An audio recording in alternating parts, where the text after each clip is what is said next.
I'm popping in for my second just kind of normal pregnancy vlog. Just now I'm 13 weeks as of 3 days ago.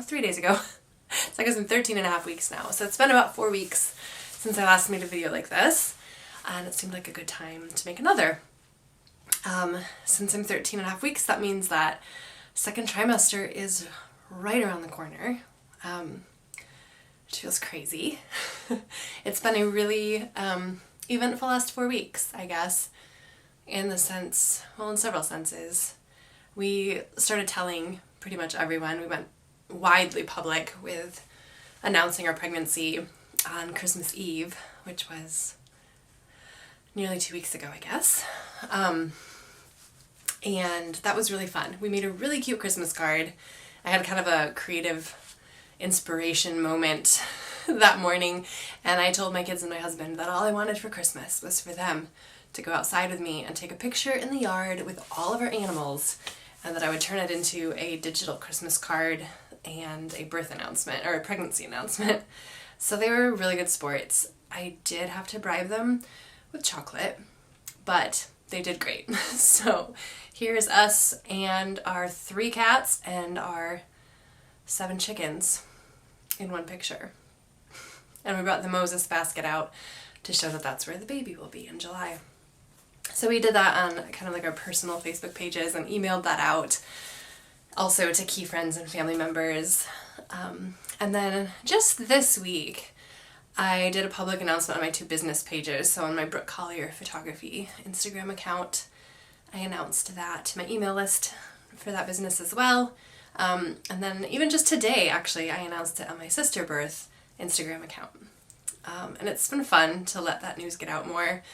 I think it comes with a little bit of nervousness for me too. Like, now that it's out there and everyone knows, if something goes wrong, like if we lose this pregnancy or this baby, it's gonna feel so hard and painful to have to tell so many people.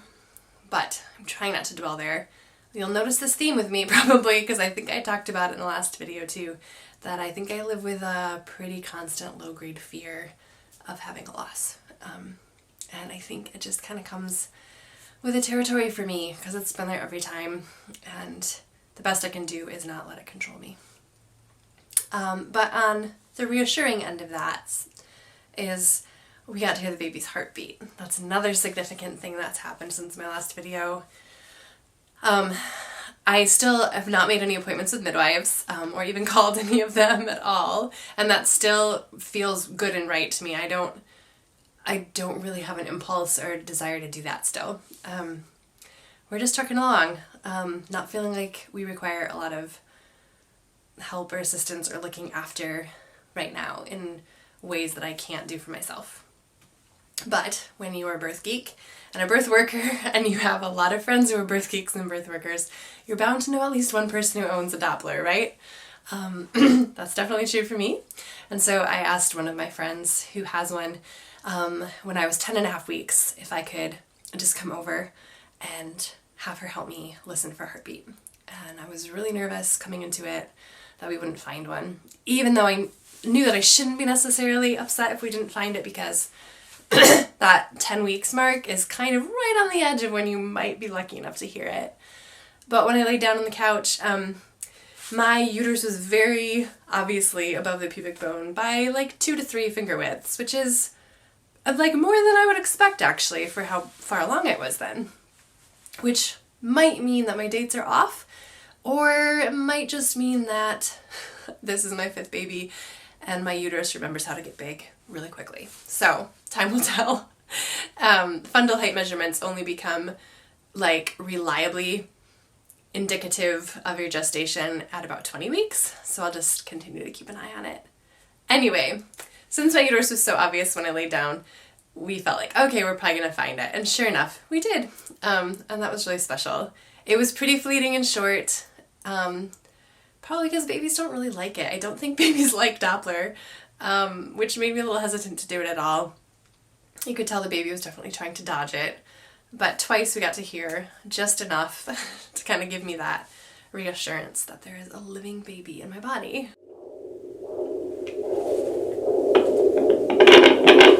Baby, you don't want to, but it'd be really nice if you'd show up today.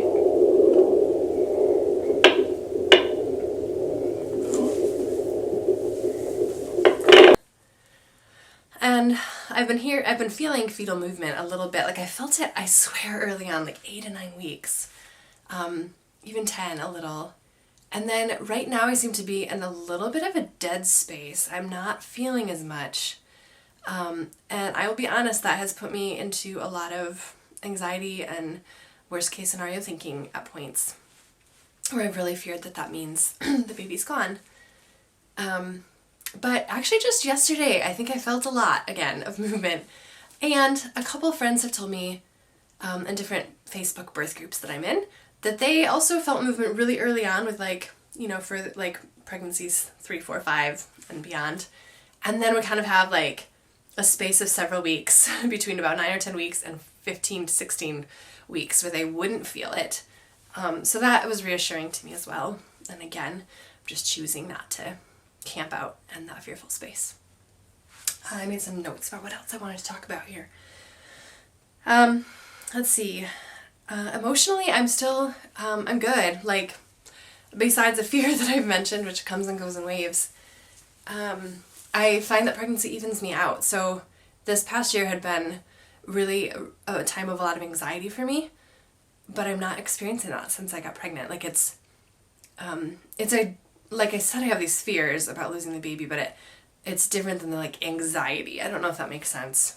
It's different. I mostly feel much more emotionally stable, but since my last video, I've been noticing that I have some moments of feeling super irritable, and just kind of with a short fuse. And that's interesting to me because I found that irritability was a more common emotion for me when I was pregnant with boys in the past. But I kind of also think this baby's a girl. So I don't know. I'm not going to read too much into it. And physically, I'm feeling good still, like really good. Fatigue was kind of my only symptom before, and even that is starting to go away because second trimester is coming. And that feels really good to have some energy again and remember what it feels like to not want to sleep all day. That I am still taking naps sometimes. And I definitely have the rhinitis, kind of like lots of congestion pretty much every morning and evening. It's kind of annoying, but not that bad.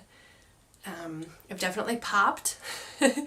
So, in fact, to the point where my normal blue jeans are already feeling just like uncomfortable. I can still fit in them, and sometimes I don't even need to do the rubber band in the buttonhole trick. I can just button them up, especially in the mornings before the bloat sets in.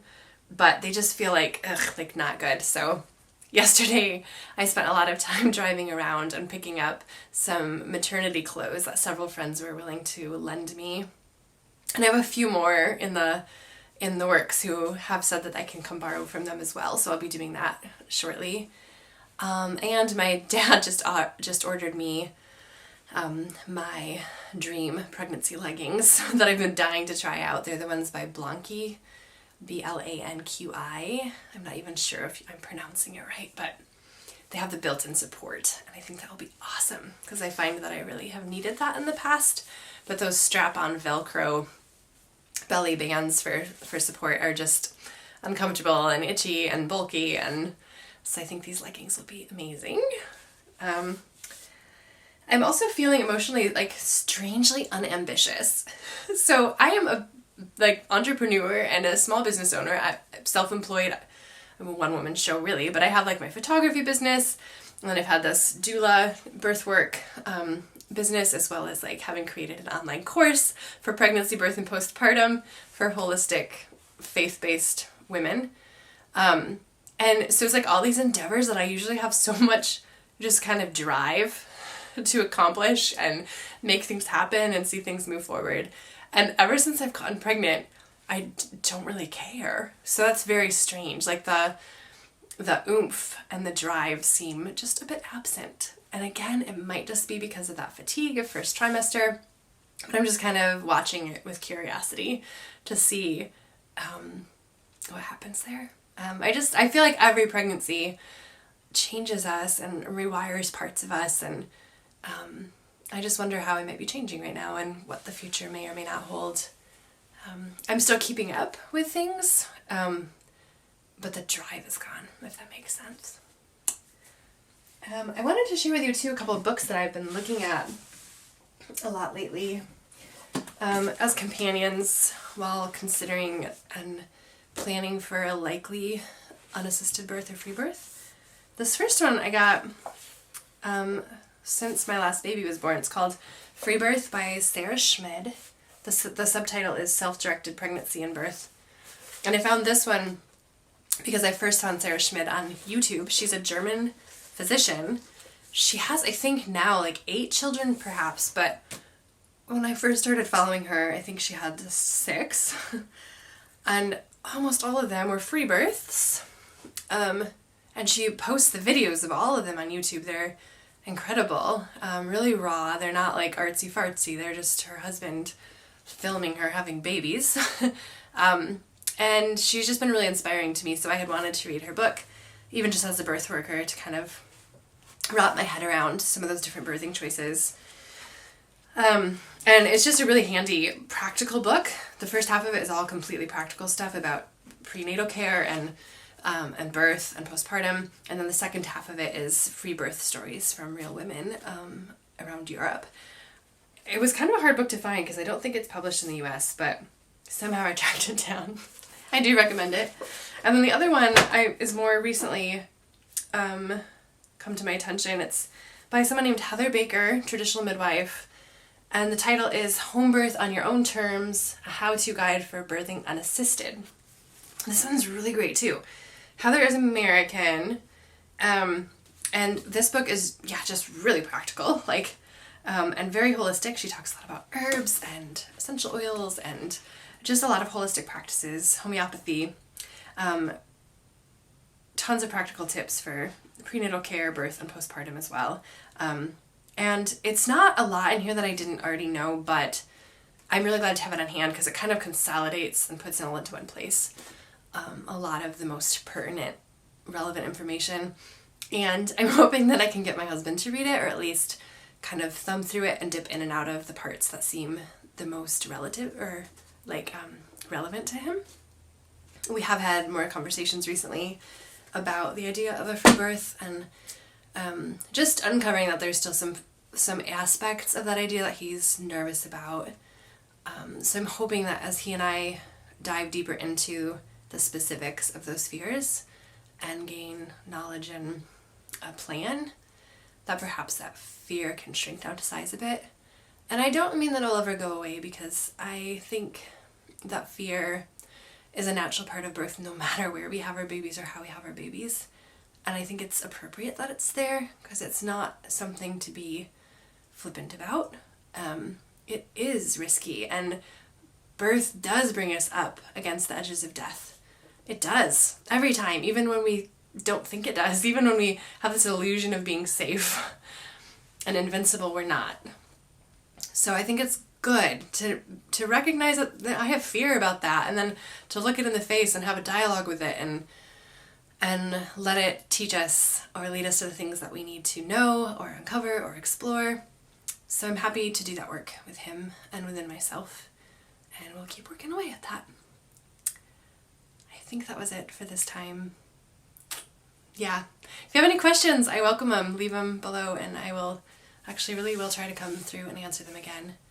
And I think with the next video will probably be our gender reveal, because I'm thinking that we'll use our sneak a peek gender reveal blood test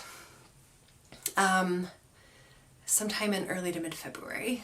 So that'll be really exciting. We have a tradition that we do to find out the gender of our babies that involves cake, and we've done it with all 4 of our other kids, and I'm looking forward to doing it again, even though I honestly don't care if the baby's a boy or a girl this time.